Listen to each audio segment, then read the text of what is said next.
Il va devoir vivre avec cette peinture. Il va devoir s'habituer à ces changements auxquels il ne trouve pas d'explication. Bonsoir à toutes celles et ceux qui tombent sur cette vidéo.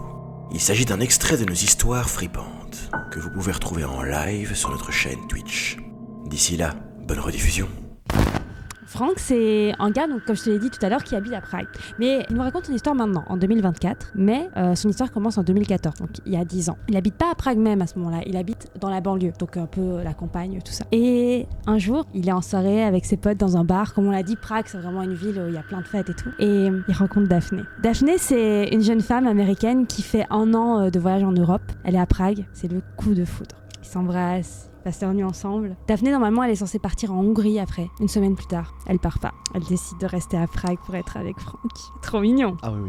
D'abord, Daphné, elle décide de prendre un appartement au centre-ville. Parce qu'elle a pas envie d'aménager directement avec Franck. C'est quand même un petit peu tôt. On va quand même prendre les choses doucement, quoi. Mais sa colocation se passe pas hyper bien. Et donc, seulement 6 mois après qu'ils aient commencé à se dater, Franck et Daphné emménagent ensemble. Et ils emménagent ensemble dans un petit appartement au centre-ville. Une chambre. Ils se mettent bien et tout, vraiment moderne. Tout meuble Ikea, tout meublé déjà. Enfin, vraiment bien, quoi. Ils se mettent vraiment bien. Et ils sont bien, quoi, dans cet appart. Il y a quelques jours qui passent, tranquille. Et un jour, ils sont dans le salon, en train de regarder la télévision. Et Daphné, elle s'endort un peu. Et pour la première fois, Franck, son regard est attiré par le tableau qui est au-dessus de la télévision. Ce tableau, c'est un grand tableau qui représente un champ de blé, qui est totalement ensoleillé. Dans ce champ de blé, il y a une petite cabane à l'arrière-plan. Et puis, il y a 4 personnages. Un père et 3 enfants. Ils sont en train de travailler le blé, ils ont l'air heureux. Mais il y a quelque chose qui est spécial chez ces personnages, c'est qu'ils ont un corps d'humain, travaillent avec des outils d'humain, mais ils ont une tête qui ressemble étrangement à une tête de souris. Et ce qui est encore plus étrange dans ce tableau, c'est qu'il a vraiment l'air d'être un tableau vieux, classique. Or, comme je te l'ai dit,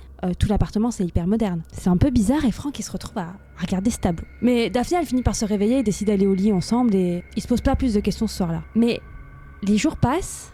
Et Franck, à chaque fois qu'il est dans le salon, il regarde le tableau. Son regard est attiré par ce tableau et par ces personnages qu'il trouve vraiment étranges. Mais bon, Franck et Daphné, ils ont leur vie, ils travaillent, ils sortent, ils voient des amis. Donc Franck, il n'a pas le temps de vraiment s'attarder sur un tableau. Jusqu'au jour où la relation ne va plus très bien. Justement, ils sont trop pris dans leur vie et ils se rendent compte tous les deux qu'ils n'ont plus grand-chose à se dire. Et un jour, ils ont une conversation sur le canapé du salon. Et on sait très bien ce que c'est comme conversation. Ah, ils vont rompre. Et alors que Daphné dit à Franck qu'elle pense qu'il faut qu'ils en finissent là, Franck, son regard est attiré vers le tableau. Il comprend pas. Il était sûr qu'il y avait 4 personnages. Alors pourquoi il y en a plus que 3 ?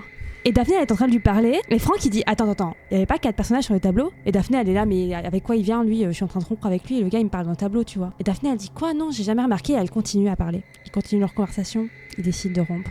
Et Franck, il va réemménager avec ses parents, donc dans la banlieue de Prague. Et pendant quelques semaines, il fait les allers-retours en transport en commun pour aller chercher ses marmites, ses trucs, ses machins, ses vêtements. Il a pas envie de tout prendre d'un coup, il a pas les moyens de le faire. Et puis, il s'arrange surtout pour que Daphné soit jamais là dans l'appartement parce qu'il veut pas la croiser. Il a toujours la clé, donc il y va quand elle est au travail, quoi. À chaque fois, il rentre dans cet appart, il y a cette peinture. Et il est sûr cette fois que le champ de blé était ensoleillé. Alors pourquoi maintenant le champ de blé, on dirait qu'il est en pleine tempête ? Pourquoi est-ce que le ciel il est tout noir, tout gris ? Pourquoi est-ce qu'il pleut ? Pourquoi est-ce que les 3 personnages qui restent, qui avaient l'air heureux de travailler le blé, ont maintenant l'air désemparés ? Ils ont l'air d'avoir peur, ils ont même l'air d'avoir faim. Franck, à un moment donné, il se demande même si c'est pas Daphné qui lui fait une blague, mais ça lui ressemble tellement pas. Il se demande vraiment ce qui se passe, mais il n'a pas d'explication. Puis il fait ses allers-retours pendant un moment, puis un jour il y va, il ouvre la porte, Daphné est là. Et ils se mettent à parler, comme ils n'avaient plus parlé depuis très longtemps. Ils ouvrent une bouteille de vin, ils recouchent ensemble et ils décident de reprendre leur relation parce qu'il y a une étincelle qui est nouveau-née entre eux. Alors Franck, il réemménage pas dans l'appartement, ils ont bien compris quand même que c'était peut-être une erreur, mais il vient souvent à l'appart et il croise tout le temps cette peinture. Et cette peinture, il le jure, cette peinture est de nouveau ensoleillée. Il le jure que ça a de nouveau changé. Mais bon, il est tellement pris par sa relation avec Daphné, il se pose pas plus de questions que ça. Les semaines passent. Et malheureusement, la relation de nouveau, il y avait une étincelle et elle est de nouveau morte. Et là, ils comprennent qu'en fait, ils vont pas pouvoir la raviver, que c'est vraiment la fin. Et Daphné, elle décide du coup de repartir aux États-Unis. Parce qu'elle a plus rien à faire à Prague et voilà, elle a envie de retrouver sa famille qui est restée là-bas. Ils se disent au revoir dans le salon et Franck, il remarque autre chose dans la peinture. De nouveau, pleine tempête. De nouveau, les 3 personnages ont l'air d'avoir peur, ils ont l'air désemparés, ils ont pas l'air bien du tout. Et puis il y a autre chose. À côté de la cabane, il y a une petite tombe, une petite croix plantée dans le sol. Comme si le 4e personnage qui avait un jour été là, était enterré à côté de cette cabane. Franck, il il comprend pas, mais il commence à se rendre compte qu'en fait, c'est pas lui qui imagine des choses. Que cette peinture, elle change vraiment. Mais bon, qu'est-ce qu'il peut faire finalement? Et puis en fait, Daphné, comme elle part aux États-Unis, Franck, il va reprendre le bail de l'appartement. C'est un arrangement qu'ils ont eu parce qu'il était sur le bail de base. Donc c'est beaucoup plus simple pour lui et il se dit que de toute façon, il va vivre dans cet appart. Donc il va devoir vivre avec cette peinture. Il va devoir s'habituer à ces changements auxquels il trouve pas d'explication. Et donc il dit au revoir à Daphné. Elle part et il la reverra jamais. Et Franck, il se met à vivre dans cet appartement qu'il a un jour partagé avec celle qui croyait être la femme de sa vie. Et tous les jours, il croise cette peinture qui est vraiment glauque maintenant. Je veux dire, le champ de blé, il est vraiment quasiment balayé par la tempête. Les personnages, ils ont vraiment l'air d'avoir faim, ils ont l'air d'être malades. Il y a toujours cette petite tombe qui le perturbe, il comprend pas. Et pendant tout un moment, Franck, il reste dans son lit, il est déprimé, mais un jour, il prend les choses en main et se dit « je vais sortir dans un bar avec mes potes ». Et là, exactement comme il avait rencontré Daphné, il rencontre une jeune femme dans le bar. Ils ont bu, Franck la ramène à la maison, ils sont sur le canapé, ils s'embrassent, tout se passe bien. Lorsque Franck sent la fille se raidir dans ses bras, il suit son regard et il voit qu'elle regarde la peinture, parce que la peinture a de nouveau changé. Les trois personnages, maintenant, ils se sont rassemblés. Le père tient ses enfants dans ses bras, comme s'il essayait de les protéger de quelque chose.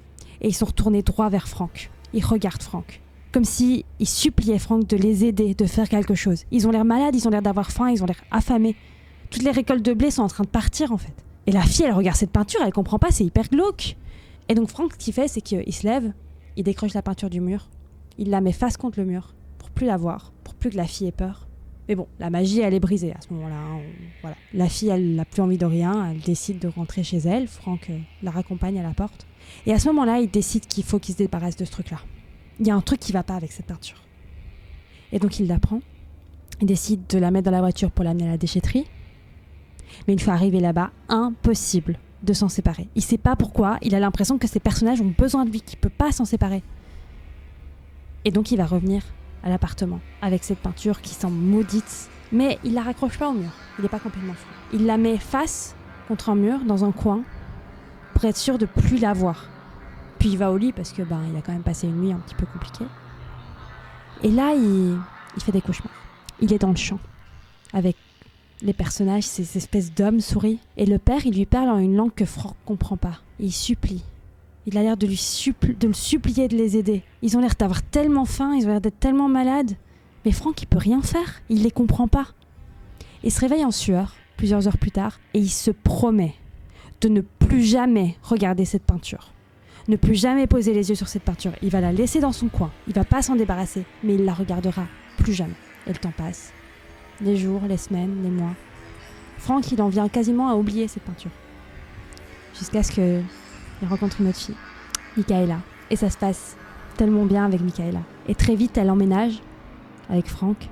Et très vite, ils ont une petite fille, la petite Julie.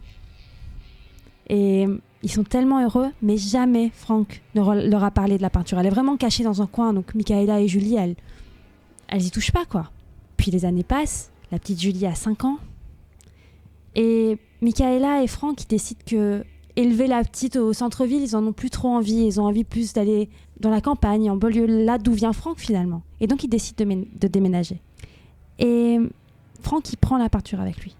Et décide de pas la laisser. Il peut pas la laisser, il sait pas pourquoi. Mais il met un drap autour. Il veut surtout pas la voir, il ne veut pas briser sa promesse. Il met un drap autour, il la met dans le camion, et dès qu'il arrive dans sa nouvelle maison, il la fout au grenier. Il se promet de ne plus jamais la toucher. Mais un jour, plusieurs semaines plus tard, il est réveillé par un cri. Le cri de la petite Julie. Ça vient du grenier. Et il lui a toujours dit de jamais aller jouer là-bas, mais évidemment, elle n'a pas écouté, elle est dans le grenier, et maintenant, il est persuadé qu'elle s'est blessée. Elle crie, vraiment. Elle crie à la mort, quoi. Et donc, il se précipite vers le grenier, et il la voit agenouillée devant quelque chose. Et il sait. Il comprend directement qu'il s'agit de la peinture. Il s'approche, il regarde par-dessus l'épaule de la petite, et il voit cette peinture qui est encore plus horrible que la dernière fois qu'il l'a vue des années auparavant. Le père est toujours en train de tenir ses enfants, le champ est complètement dévasté, la cabane est détruite, là il reste plus que la petite tombe à côté, et le père regarde toujours Franck, droit dans les yeux, et il a les yeux injectés de sang, comme s'ils étaient tellement plus malades qu'avant. Michaela, elle arrive, parce que Julie continue à pleurer, et Michaela, elle demande directement à Franck de absolument jeter cette peinture. Qu'est-ce que c'est que ce truc ? Il faut absolument qu'il s'en débarrasse. Et Franck, il lui promet qu'il va le faire, mais il n'y arrive pas. Il n'y arrive pas parce qu'il y a quelque chose qui le perturbe dans cette peinture maintenant qu'il l'a vue pour la première fois depuis des années, depuis qu'il a rencontré Michaela, depuis qu'il a eu Julie. C'est que un des petits enfants souris, ressemble comme 2 gouttes d'eau à la petite Julie. Si t'as bien aimé la vidéo, surtout, n'hésite pas à t'abonner.